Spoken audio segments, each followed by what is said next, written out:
Então vamos ler, diz assim, Efésios capítulo 3, verso 14. Diz assim, essa oração, na verdade essa oração é uma revelação. Vamos prestar bem atenção no que o apóstolo dizia. Por causa disso, me ponho de joelhos perante o Pai de nosso Senhor Jesus Cristo, do qual toda a família nos céus e na terra toma o nome, para que, segundo as riquezas da sua glória, vos conceda que sejais corroborados com poder pelo seu Espírito no homem interior, para que Cristo habite pela fé no vosso coração, a fim de, estando arraigados e fundados em amor, poderdes perfeitamente compreender, com todos os santos, qual seja a largura, o comprimento, a altura e a profundidade, e conhecer o amor de Cristo que excede todo entendimento, para que estejais cheios de toda a plenitude de Deus. Ora, aquele que é poderoso para fazer muito mais abundantemente daquilo que pedimos ou pensamos, segundo o poder que em nós opera. A esse glória na igreja, por Jesus Cristo, em todas as gerações, para todo o sempre. Amém. Amém. Essa oração nos revela as riquezas da palavra de Deus, que se nós prestarmos atenção nos pormenores, cada versículo aqui poderia ser feito uma pregação. Mas o que me trouxe trazer à igreja esse texto foi nós falarmos do poder de Deus operando na nossa vida. Porque temos a promessa de que o Espírito Santo estaria conosco. E nós não vemos a promessa se cumprindo muitas vezes. Porque nós temos a promessa de que Ele nos guiaria e não conseguimos ser guiados.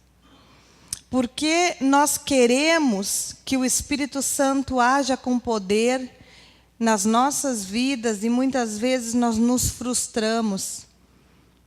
Porque fazemos uma oração e naquele momento não conseguimos ver o resultado, ou clamamos por poder, não conseguimos senti-lo, ou não conseguimos ver esse poder de Deus se manifestando em favor da nossa vida ou em favor das pessoas que estão ao nosso redor.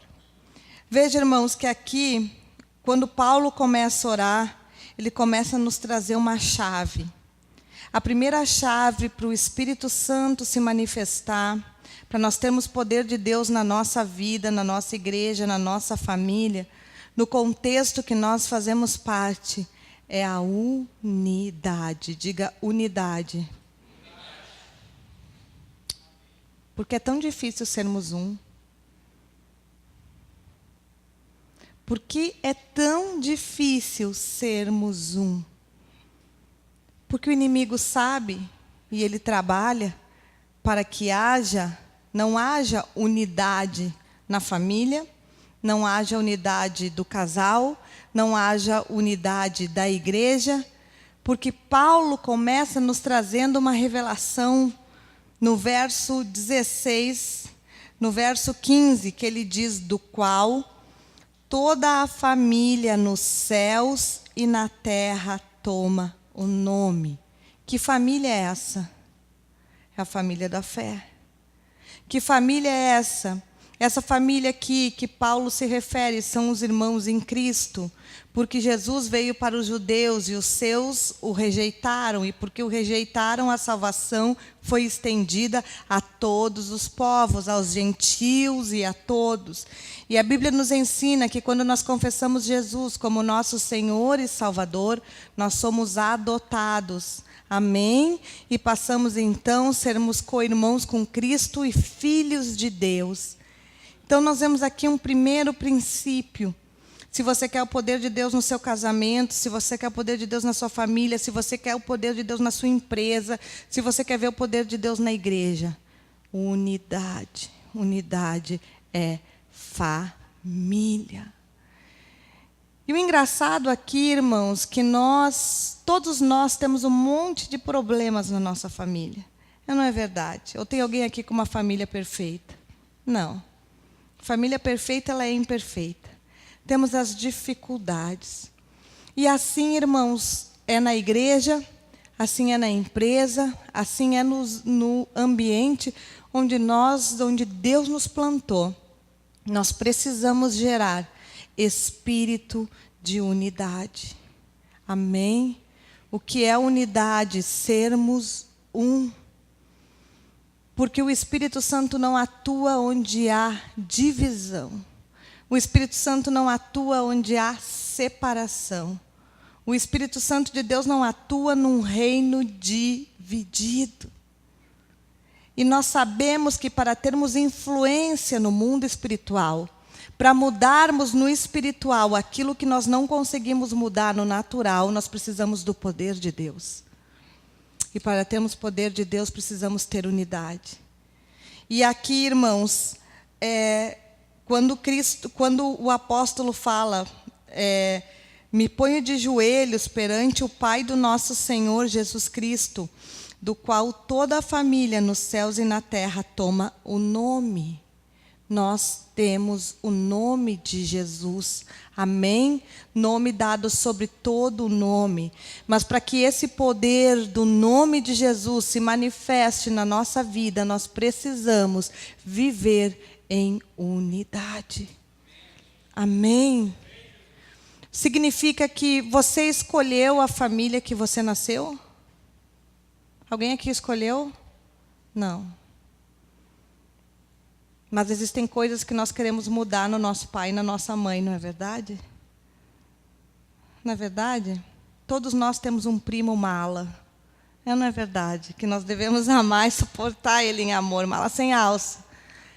Irmãos, assim é a família, assim é a igreja, assim é o trabalho, assim é o casamento, assim é o sogro e a sogra, a cunhada, o pacote que vem junto. Eu gostaria de mudar todas as pessoas e que elas tivessem minhas características, o meu caráter, o meu temperamento, a minha forma de pensar. Mas não é assim que Deus criou o mundo. Amém? Deus criou seres individuais. E Deus permitiu que cada um de nós fôssemos a sua imagem e semelhança em multiforme graça de Deus. Cada um de vocês que está sentado aqui é uma multiforme graça de Deus. Amém? E nós precisamos aprendermos a convivermos como igreja, como família, como marido e mulher, respeitando, diga respeitando, as diferenças.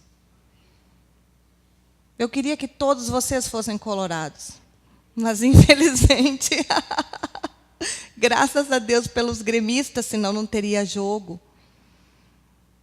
O Espírito Santo está falando com pessoas aqui neste lugar. Você quer poder de Deus? Se coloque em posição de unidade.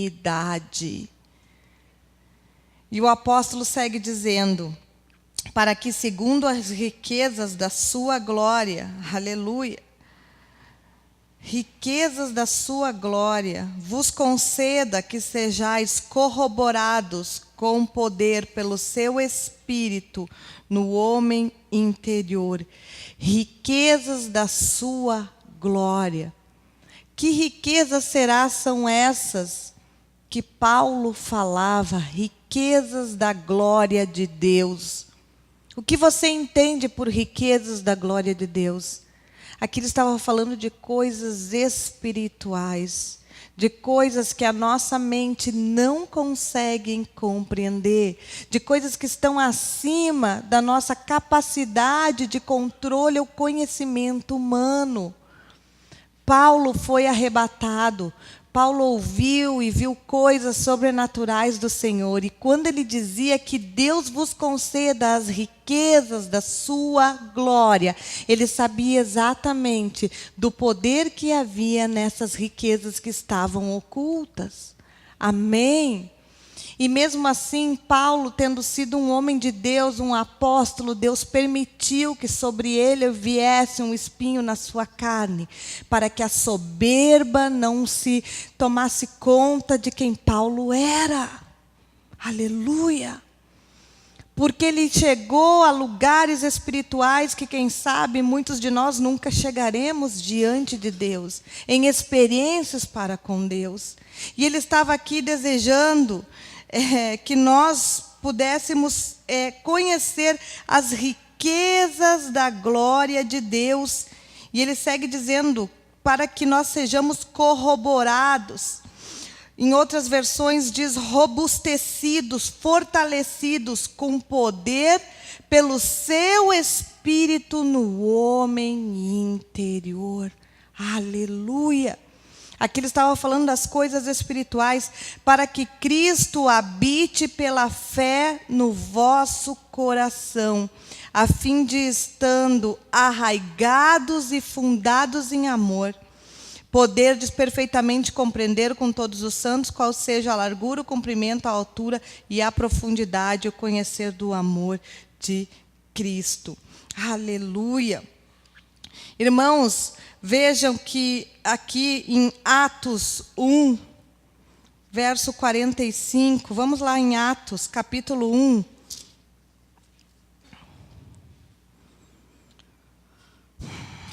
Atos, capítulo 1, verso 45.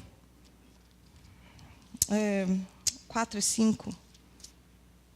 1, 4 e 5. Atos 1, 4 e 5 diz assim: E estando com eles, determinou-lhes que não se ausentasse de Jerusalém, mas que esperassem a promessa do Pai, que ele disse que de mim ouviram, porque na verdade João batizou com água, mas vós sereis batizados com o Espírito Santo, não muito depois destes dias.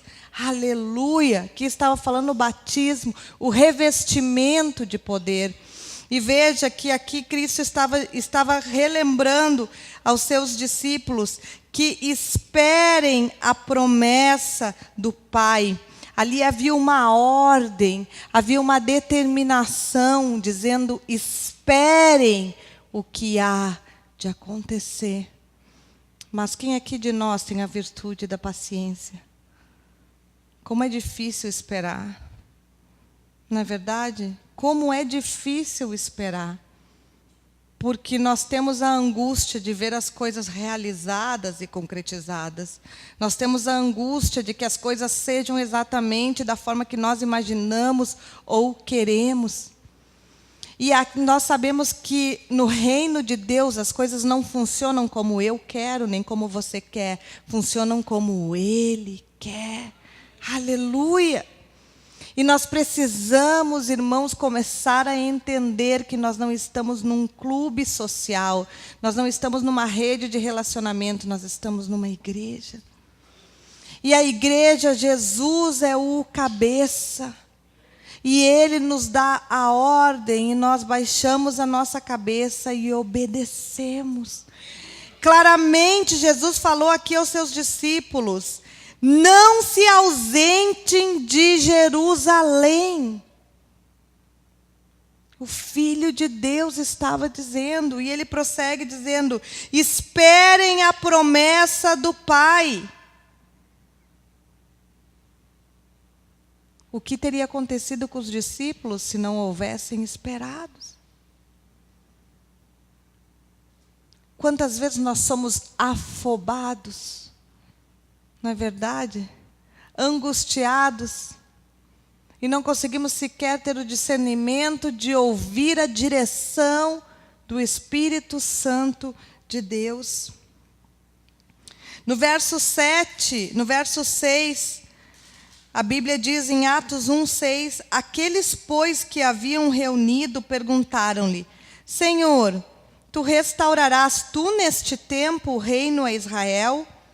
E ele lhe disse: não vos pertence saber os tempos ou as estações que o Pai estabeleceu pelo seu próprio poder, mas recebeis o poder do Espírito Santo que há de vir sobre vós, e ser-me-eis minhas testemunhas, tanto em Jerusalém como em toda a Judéia, Samaria e até os confins da terra. Aleluia!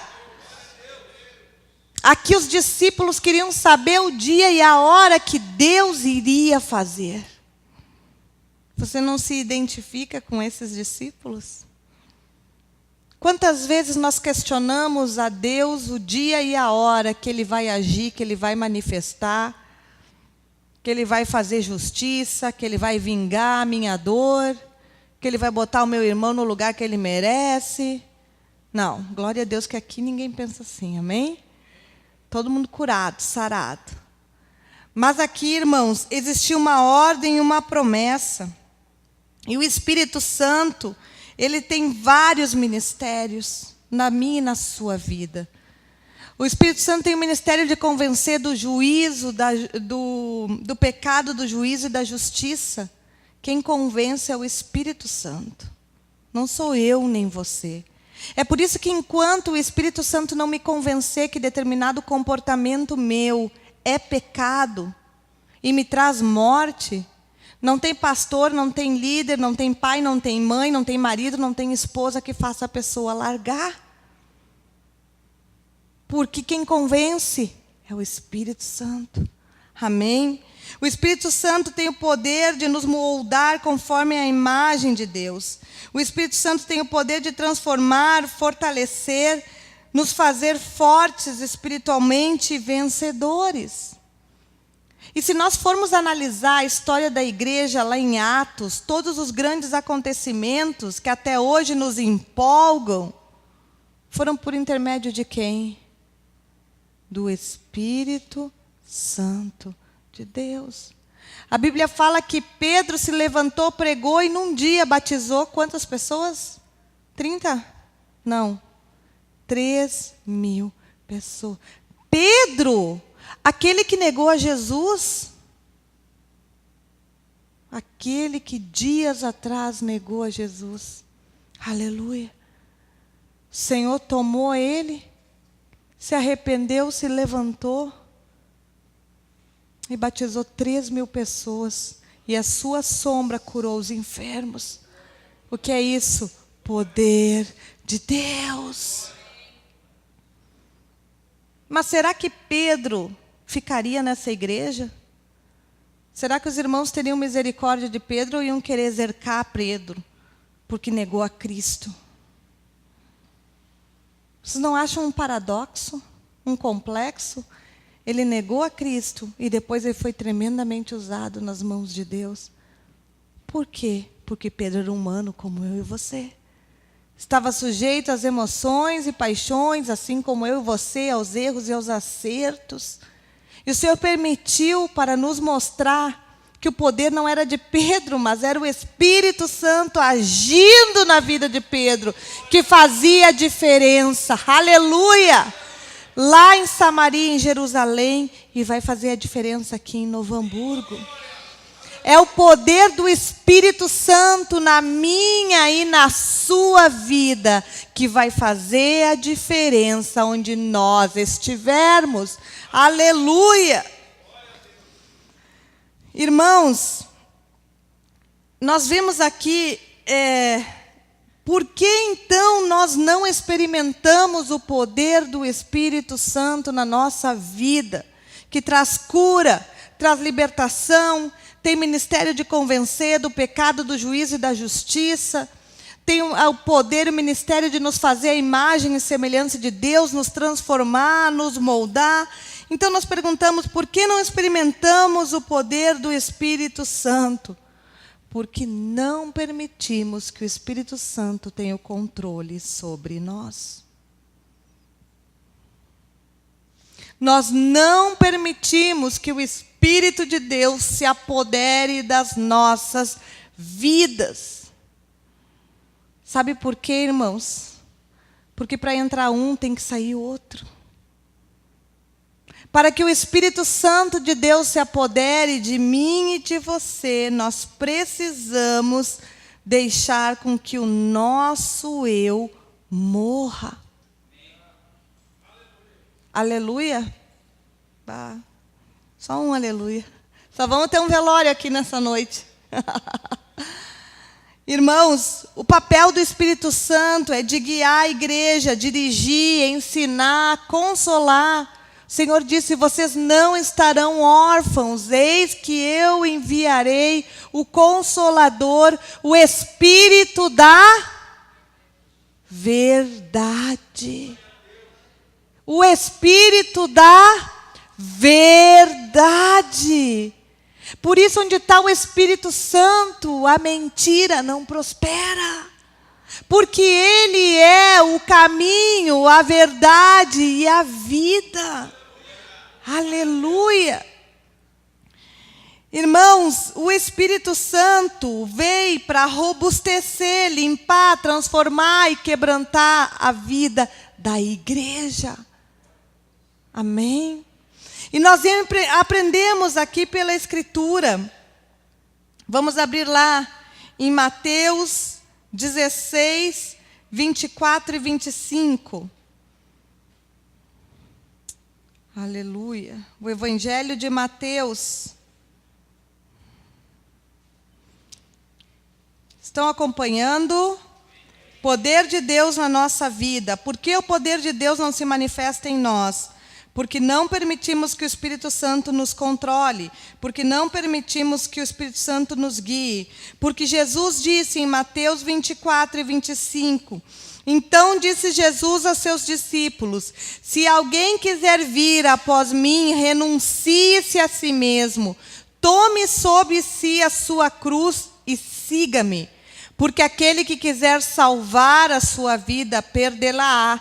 E quem perder a sua vida por amor de mim, achá-la-á. Cristianismo bíblico é vida de cruz. E ninguém quer enfrentar a cruz, porque nós sabemos que a morte de cruz, ela é terrível. Para que o poder de Deus se manifeste na nossa vida, nós precisamos deixar que o Espírito Santo nos controle.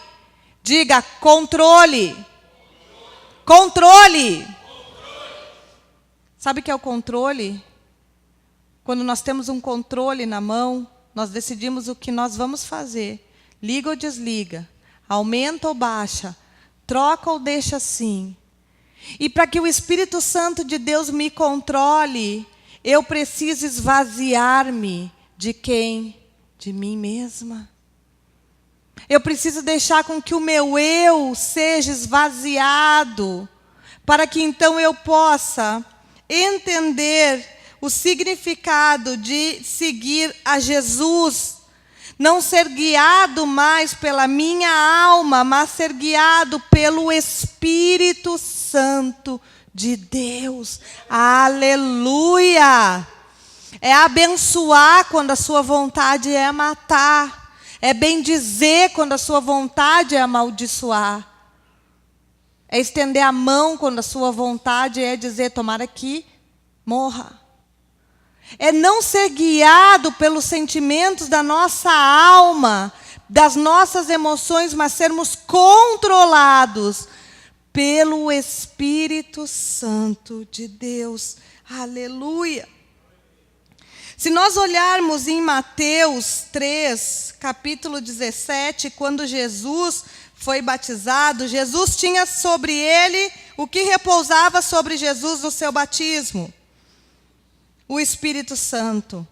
Mateus 3,17 diz assim: eis que uma voz do céu dizia: este é o meu filho amado, em quem me comprazo. Ou este é o meu filho amado, em quem eu tenho prazer. Aleluia! Porque Deus tinha prazer em Jesus. Alguém sabe me dizer? Porque Ele fazia a sua vontade. Aleluia! Porque o Espírito Santo governava, influenciava e dirigia a sua vida. Só que hoje nós vivemos um cristianismo moderno que nós queremos servir a Deus, mas nós não queremos morrer. E nós temos uma vida espiritual frustrada, sem manifestação do poder de Deus, sem ver o mundo espiritual ser influenciado por intermédio da nossa própria vida, e nós não conseguimos saber aonde que está o fio da meada. Nós achamos que a culpa é do nosso líder, nós achamos que o problema é a cobertura, nós achamos que o problema é o louvor, nós achamos 1001 problema, mas nós não conseguimos ver que o problema somos nós. Nós não conseguimos ver que o poder é que nós não nos permitirmos termos uma vida controlada e guiada pelo Espírito da verdade, que é o Espírito Santo. A qual nós não podemos, a quem, porque Ele é uma pessoa, Ele é Deus Espírito, Ele está aqui nessa noite. A quem nós não podemos enganar. Porque quando eu olho para o meu marido e eu falo, me perdoa, eu não quis te ferir. Mas na verdade eu quis mesmo. Havia um desejo de vingança no meu interior. Eu não sabia que isso ia te machucar. Eu sabia sim, mas eu falei porque a minha alma estava gritando naquele momento por vingança. E nós enganamos uns aos outros, mas o Espírito da verdade nós não podemos enganar. Amém?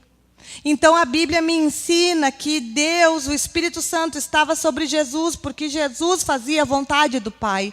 Porque Ele era guiado, Ele era controlado pela vontade de Deus e não aquilo pelo qual a sua alma dizia, gritava ou chorava naquele momento. Então, irmãos, nós vimos ali em Atos que Deus deu uma ordem e disse, não saiam até serem revestidos com poder, porque virá sobre vocês o Espírito Santo. Quantas vezes nós não temos paciência para esperar a instrução de Deus na nossa vida? Quantas vezes nós quebramos princípios porque temos a urgência de resolver o nosso problema? Pastor, eu orei eu orei 2, orei 3 dias e agora eu vou decidir. Tá, mas o que Deus te mandou fazer? Não, Deus não mandou fazer nada, mas eu preciso decidir. Você está sendo controlado pelo Espírito Santo pela sua alma. Pela sua alma. E aí nós nos frustramos porque não vimos o poder de Deus? Porque queremos ser revestidos? Ou nós achamos que porque nós falamos língua estranha, glória a Deus por isso, isso é um dom, é apenas uma das manifestações do Espírito Santo, mas não faz parte do seu ministério, mas não se resume em falar línguas estranhas. É por isso que existem pessoas que falam línguas estranhas e o seu comportamento não dá testemunho. Porque o falar línguas estranhas, glória a Deus por isso, é um revestimento, a igreja tem que buscar. Mas nós não vivemos só disso. Nós precisamos ter uma vida cristã concreta, frutífera, com raízes. E essas raízes estão no quê? No domínio do seu ser pelo Espírito Santo. Por que é tão difícil termos domínio próprio?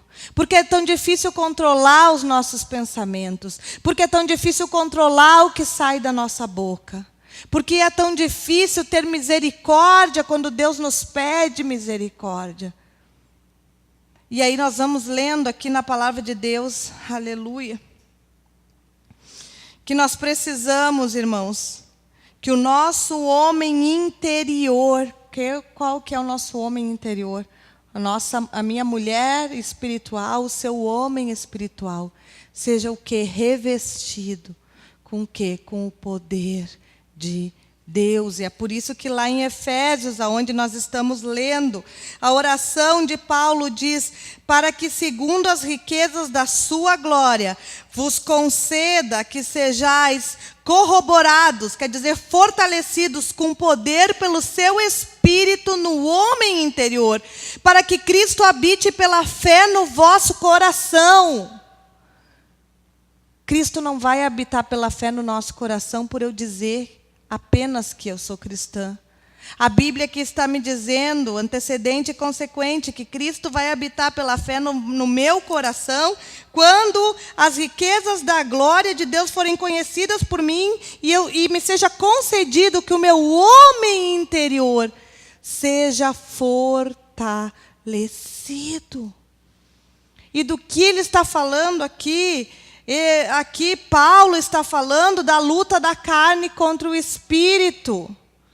A grande, terrível luta que todos os dias eu e você temos, que a ciência, que a psiquiatria diz, Freud já dizia, que o homem tem duas pulsões dentro de si, uma pulsão de vida e uma pulsão de morte.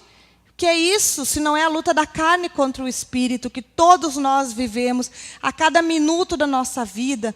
Temos a oportunidade de escolher se seremos controlados pelo Espírito Santo de Deus ou seremos controlados pela nossa alma. E a nossa alma o que é? É a carne. É aquilo que nós sentimos, é aquilo que nós vemos, é os milhares de pensamentos que passam na nossa mente, enquanto estamos vivenciando uma situação ou uma cena. Irmãos, em Atos 10, 38, aleluia, Atos 10, 38, diz assim: Deus ungiu a Jesus Cristo de Nazaré com o Espírito Santo e com poder, o qual andou fazendo o bem e curando a todos os oprimidos. Existe uma verdade. Deus ungiu a Jesus com o Espírito Santo e com poder, o qual andou fazendo o bem. Nós fomos chamados a fazer o que, irmãos? O bem. E o bem que eu quero, esse não faço, mas o mal que eu não quero, esse eu faço. Porque não há poder de Deus na nossa vida? Porque fomos chamados para fazer o bem e vivemos fazendo o mal. A palavra de Deus é bem clara. Jesus andou fazendo o bem e curando a todos os oprimidos. Queremos trazer cura. Queremos ser instrumento de cura na vida das pessoas. Eu quero. Você deseja? Amém. Mas você anda fazendo bem ou mal? O que andamos fazendo, irmãos? Será que fazemos o bem? Ou o mal que não queremos, esse nós fazemos? O Espírito Santo está falando comigo, está falando com você nessa noite. Quais são as tuas obras?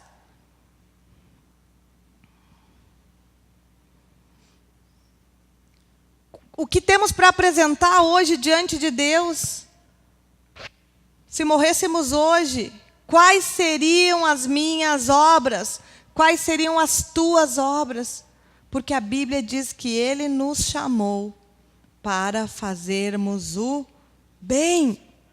Ele nos ungiu, aleluia, com poder, mas nós somos recalcitrantes, rebeldes, confrontadores da palavra de Deus, insanos, insensatos, insensíveis. Mas nós queremos o poder de Deus na nossa vida. Mas nós queremos ter influência espiritual. Mas nós queremos fazer a diferença. Mas a culpa é dessa igreja que não tem unção. A culpa é do pastor que não unge com óleo. A culpa é do irmão. A culpa é do louvor. Com esse louvor, como é que eu vou romper em fé? Não consigo. A culpa sempre é dos outros. Por quê? Que não temos coragem de tomar nossa cruz, baixar nossa cabeça e seguir a Jesus. Dois corpos não podem ocupar o mesmo lugar. É uma lei. Não é, Mateus? Mateus sabe tudo de física. Então, para um entrar, outro tem que sair. para que eu seja controlada pelo Espírito Santo de Deus, eu preciso deixar que o meu eu morra. Morra. E morra. Mas é horrível morrer. É horrível não ter razão. É horrível dizer que estava errado. É horrível pedir perdão. É horrível recuar. É horrível. Humanamente falando, de forma antropológica falando, nós queremos tudo. Nós queremos estar certo sempre, ter razão sempre. Queremos avançar e não retroceder. Queremos dizer o eu te disse, eu te avisei. Existe um prazer mórbido quando alguém vem numa situação, eu te avisei. Só eu sinto esse prazer. Não, irmãos. A Bíblia nos ensina, vamos lá, já estou terminando. Em 2 Coríntios 4. 2 Coríntios 4.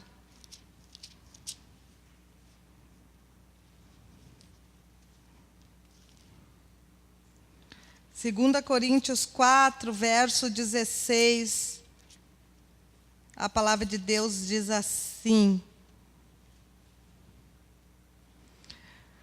por isso, pois, não desfalecemos, mas ainda que o nosso homem exterior se corrompa. Qual é o homem exterior? É a nossa aparência. É o botox que cai, é o cabelo branco, é as rugas que aparecem, né? Tudo aquilo que nós mulheres amamos. A barriguinha que salta, isso é o homem exterior. Misericórdia, que a lei da gravidade não perdoa ninguém.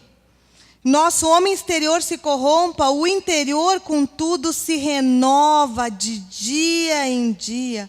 Porque a nossa leve e momentânea tribulação produz em nós um peso eterno de glória, muito excelente, não atentando nós nas coisas que se veem, mas nas que não se veem. Porque as que se veem são temporais, mas as que não se veem são eternas. Aleluia! Você está com os olhos no quê? Com o que nós estamos nos olhos, irmãos? Nas coisas que se veem, no mimimi, no que porque trocou de lugar, no que porque botou ali, ou nós estamos com o alvo nas coisas eternas, nas vidas, nas almas, na salvação, em saquear o inferno, na libertação e trazer vida eterna? O que nós olhamos quando nós acordamos todo dia? O homem exterior ou o homem interior? Deus está falando verdades eternas nessa noite. Nós queremos poder de Deus, mas nós só olhamos o que é exterior. Aleluia. Gálatas, já estou terminando. Gálatas 5, depois você medita quando chegar em casa, nessas verdades que Deus colocou no meu coração para compartilhar com a igreja. Igreja, nós precisamos amadurecer, amém? Nós precisamos avançar, nós precisamos entender o que Deus nos chamou para fazer aqui nessa terra, fazer o bem. Ninguém dá glória a Deus? Glória a Deus, fazermos o bem. Aleluia! Sermos influência espiritual, mudarmos as circunstâncias. Bota aí, João. Gálatas 5, 22 e 23. Fala do homem interior. O homem interior que tem fruto do Espírito. Amor, gozo, paz, longanimidade, benignidade, bondade, fidelidade, mansidão, domínio próprio. Contra essas coisas não há lei. Você tem dúvida se você é controlado pelo Espírito Santo ou se você é controlado pelas suas emoções? Analise os frutos. E pode passar no verso 19. As obras da carne são prostituição, impureza, lascívia, idolatria, feitiçaria. Sabia que o pecado da rebeldia é como o da feitiçaria? Está na Bíblia, não sei o que estou dizendo. Ah, misericórdia, feitiçaria, macumbeiro. Ah, Deus o livre. Quando você está em rebeldia, você está em feitiçaria. Inimizade, contenda, ciúmes, ira, divisão, dissensão. Essas obras são de quem? Inveja, bebida, orgia, coisas semelhantes a estas, contra quais vos previno, como já antes vos preveni, que os que tais coisas praticam não herdarão o reino de Deus. Irmãos, se não herdaremos o reino de Deus com essas obras, que dirá o poder do Espírito Santo atuando em nós?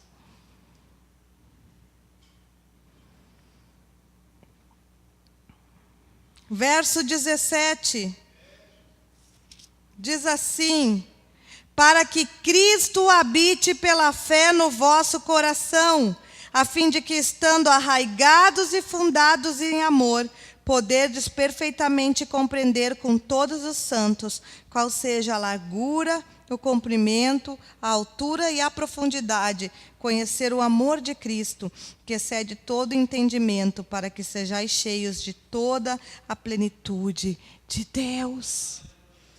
Olha o que a palavra de Deus está me dizendo, que se eu conhecer o amor dele, eu vou estar cheio da plenitude de Deus. E a plenitude de Deus em amor é o quê? É o seu poder. Se nós quisermos poder de Deus na nossa vida, se nós quisermos habitar com Cristo, que Cristo habite no nosso coração, nós precisamos entender as dimensões do amor de Deus. Mas se eu sou legalista, eu não aplico o amor de Deus. Se eu não ando em misericórdia, eu não aplico o amor de Deus. Se eu sou controlada pelos frutos da alma e não os frutos do Espírito, não há na minha vida a possibilidade de ser influência espiritual na vida de alguém. E quando no verso 17, quando o apóstolo diz para que Cristo habite pela fé no vosso coração, o que ele está falando aqui? Obediência. E a obediência nos custa algo, nos custa renunciar à nossa própria vontade. Quantas vezes eu tive vontade na minha vida de fazer coisas que a palavra de Deus não aprova, mas por obediência eu não as fiz, por temor. Mas como é difícil para nós vivermos em obediência. Ninguém gosta de receber ordem. Ou vou perguntar, tem alguém aqui que gosta de receber ordem? Alguém gosta de receber ordem aqui? Não, porque bom mesmo é mandar. Mandar é bom, né? É. Só que às vezes, irmãos, nós não só aceitamos não receber ordem de homens, como sequer aceitamos receber ordens de Deus. E veja, Deus deu uma ordem aos discípulos: fiquem aí, até serem revestidos com poder. Instrução, direção, porque Jesus disse: não vos deixaria órfãos, enviarei o Consolador, o Espírito da verdade, que estará com vocês todos os dias, até a consumação dos séculos, até o arrebatamento da igreja. Que função tem o Espírito Santo? Guiar a igreja, dirigir, guardar, cuidar, trazer a luz no que está oculto, trazer a verdade. Aleluia! Nós almejamos o reino de Deus, amém? Nós almejamos ver uma cidade convertida a Cristo, nós almejamos ver vidas rendidas aos pés de Cristo, mas para isso as pessoas precisam ver o poder de Deus em nós. Como as pessoas virão, como elas enxergarão o poder de Deus na minha e na sua vida, como esse poder virá? Ah, a pastora tem poder de Deus porque ela fala língua estranha e ela sapateia. Não. Isso pode ser uma manifestação do Espírito Santo. Mas o poder de Deus é quando eu tenho autoridade para mudar uma circunstância no mundo natural por intermédio de uma influência espiritual. Aleluia!